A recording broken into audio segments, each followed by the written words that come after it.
அனைவருக்கும் வணக்கம். நாம் இப்போ பாக்கியலட்சுமி சீரியலில் என்னெல்லாம் சுவாரஸ்யமான விஷயங்கள் நடக்குதுன்னு பார்க்கலாம் வாங்க. நம்ம ஜெனி செலினை கூட்டிகிட்டு போய் உட்காந்து எடுத்து சொல்லிக்கிட்டு இருக்காங்க. செலியா வீட்டில் ரொம்ப பெரிய பிரச்சனை போய்கிட்டு இருக்கு. ராதிகா ப்ரெக்னெண்ட்டாக இருக்காங்கன்னு சொல்லிட்டு தானே அங்கிள் இங்கேருந்து சண்டை போட்டு நம்ம அனுப்பிவிட்டோம். ஆனால் அங்கே எதிர்பாராத விதமாக ராதிகா கீழே விழுந்து அவங்களோட பேபி வந்து அபார்ட் ஆகிடுச்சான். அதனால் எல்லாரும் ஹாஸ்பிட்டலில் ரொம்ப சோகத்தோடு இருக்காங்க. ஆனால் பாட்டியை ஏதோ அப்பா சொல்லிட்டு தான் சொல்லி ரொம்ப ஃபீல் பண்ணி அழுதுட்டு இருந்ததா ஆன்ட்டி சொன்னாங்க.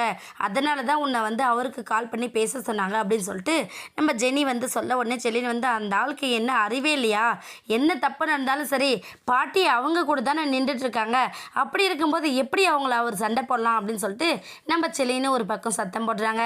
உடனே ஜெனி வந்து செலியா நீ மட்டும் அந்த மாதிரி இருந்தேன்னா நடக்கிறதே வேற அப்படிங்கிற மாதிரி நம்ம ஜெனியோட ரியாக்ஷன் மாறுது. ஏன்னா செலினும் இப்படி தப்பு பண்ணவர் தானே, இப்போ அதனால் பல பிரச்சனைகள் வருது தானே அப்படிங்கிற மாதிரி நம்ம ஜெனி யோசிக்க உடனே செலி வந்து ஜெனி நீ எல்லாம் அப்படி பார்க்காத, எப்போவுமே செலியன் வந்து ஜெனிக்காக மட்டும்தான், ஒரு காலத்தில் தப்பு பண்ண இல்லைன்னு சொல்ல மாட்டேன், இதுக்கப்புறம் அது எப்போவுமே தொடரவும் தொடராது அப்படின்னு சொல்லிட்டு ஜெனியும் செலியனுக்கு ஆறுதல் சொல்கிற விதமாக ரெண்டு பேரும் மாற்றி மாற்றி பேசிக்கிறாங்க.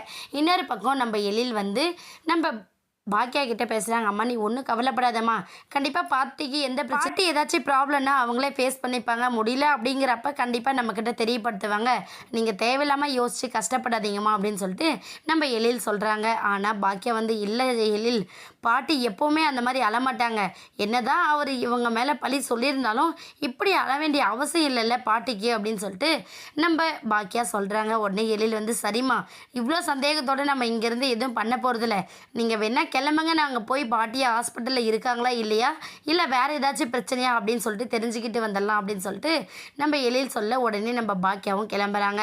இவங்க ரெண்டு பேரும் சேர்ந்து கிளம்பும் போது நம்ம அமிர்தாக்கிட்டேயும் ஜெனிக்கிட்டேயும் சொல்லிட்டு கிளம்புறாங்க. பாட்டி ஹாஸ்பிட்டல் தான் இருக்காங்களா இல்லையான்னு பார்த்துட்டு பேசிட்டு என்ன ஆச்சு ஏதாச்சுன்னு நாங்கள் கூப்பிடுறோம், நாங்கள் போயிட்டு வரோம், அது வரையும் நீங்கள் வீட்டை பார்த்துக்கோங்க அப்படின்னு சொல்லிட்டு ரெண்டு பேருமா கிளம்பி ஹாஸ்பிட்டல் வராங்க. கண்டிப்பாக இவங்க ஹாஸ்பிட்டல் வந்தாங்கன்னா கண்டிப்பாக இன்னொரு பெரிய பிரச்சனையை வெடிக்க போகுது. இவங்க எல்லாரும் சேர்ந்து ஆசைப்பட்டு தான் என்னோட குழந்தைய அழிச்சிட்டாங்கன்ற அளவுக்கு நம்ம ராதிகாவும் ரியாக்ட் பண்ண போகிறாங்க. வெயிட் பண்ணி பார்க்கலாம்.